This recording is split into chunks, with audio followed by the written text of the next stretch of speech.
Assalamualaikum warahmatullahi wabarakatuh.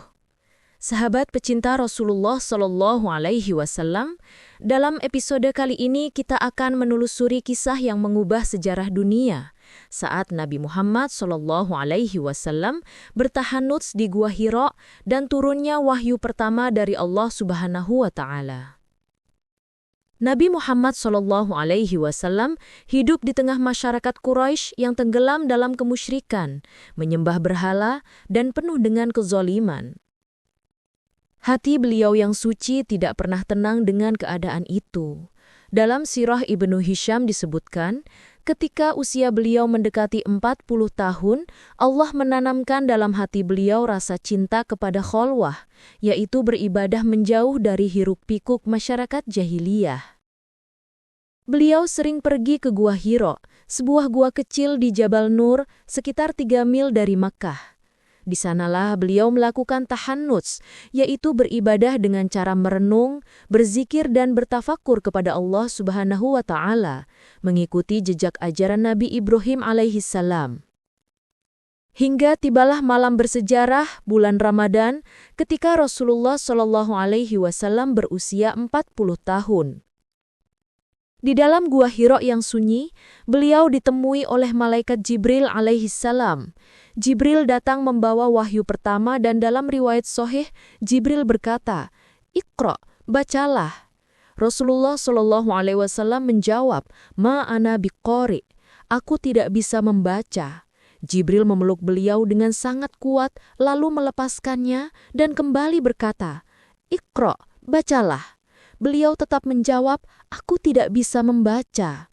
Untuk ketiga kalinya Jibril memeluk dengan lebih erat, lalu membacakan ayat, "Iqra bismi rabbikal ladzi khalaq, khalaqal insana min 'alaq, Iqra wa rabbukal akram, alladzi 'allama bil qalam, 'allamal insana ma lam ya'lam." Bacalah dengan nama Tuhanmu yang menciptakan. Dia telah menciptakan manusia dari segumpal darah. Bacalah dan Tuhanmu lah yang maha pemurah. Yang mengajar manusia dengan perantaraan kolam, dia mengajarkan manusia apa yang tidak diketahuinya. Setelah menerima wahyu itu, Rasulullah Shallallahu Alaihi Wasallam menggigil ketakutan. Beliau segera turun dari Gua Hira, pulang ke rumah dengan hati bergetar dan berkata kepada Khadijah RA, "Zammiluni, zammiluni, selimuti aku, selimuti aku."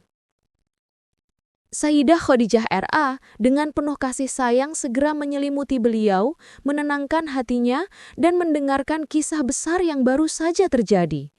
Khadijah RA berkata dengan penuh keyakinan, "Bergembiralah wahai suamiku, demi Allah, Allah tidak akan menghinakanmu. Engkau selalu menyambung silaturahim, menolong yang lemah, memuliakan tamu dan menegakkan kebenaran."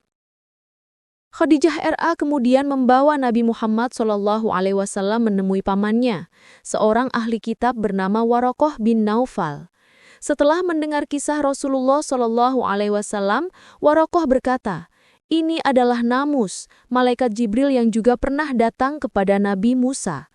Andai aku masih muda dan kuat, niscaya aku akan membantumu ketika kaummu mengusirmu."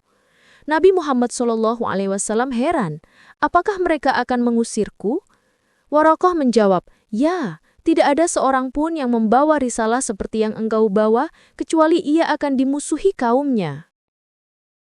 Sahabat sekalian, wahyu pertama ini mengandung pesan agung.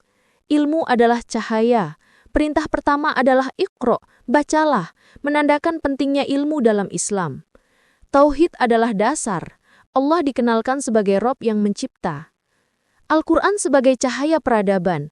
Dari gua sunyi, lahirlah cahaya yang menerangi seluruh dunia. Inilah awal perjalanan kenabian Rasulullah Shallallahu Alaihi Wasallam. Dari sebuah gua sunyi, cahaya Islam menyinari dunia. Semoga kita termasuk umat yang mencintai Al-Quran, menjadikannya pedoman hidup dan selalu meneladani Rasulullah Shallallahu Alaihi Wasallam. Jangan lupa like, share, dan subscribe agar kisah-kisah Nabi Shallallahu Alaihi Wasallam berikutnya terus hadir menemani kita. Wassalamualaikum warahmatullahi wabarakatuh.